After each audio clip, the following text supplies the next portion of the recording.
Message देता हूँ टूरिस्टों को कि आप आइए गुलमर्ग, एंजॉय कीजिए। यहाँ गंडोला भी अवेलेबल है, यहाँ आप गंडोला राइड कर सकते हो, एटीवी राइड कर सकते हो, गोल्फ कोर्स खेल सकते हो और पूरा से पूरा मजा आप उठाओगे, एंजॉय करोगे।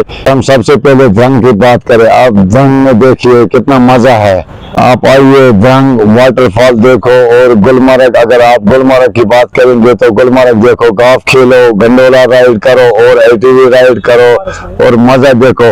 और इसी के साथ साथ आपको कोई खतरा नहीं है यहाँ, क्योंकि हम आपकी खातिरदारी के लिए इधर अभी मेहमान नवाजी के लिए तैयार है। मैं ये मैसेज देता हूँ टूरिस्ट को, आप खौफ और डर के बगैर आइए, एंजॉय कीजिए गुलमर्ग में, आप मजा उठाए। कि अभी टूरिस्ट बहुत आ रहे हैं, आप आइए एंजॉय कीजिए गुलमर्ग, क्योंकि हमारा गुलमर्ग जो है ये मशहूर है गंडोला की वजह से, एटीवी राइड की वजह से, और यहाँ फॉरेस्ट है और यहाँ ठंडा पानी है। और अगर ऑक्सीजन की बात करें, ऑक्सीजन फ्रेश है यहाँ का। हम अगर देखेंगे कितना मजा है। हम लोगों की बात करें, यहाँ के लोग आपकी खातिरदारी के लिए है।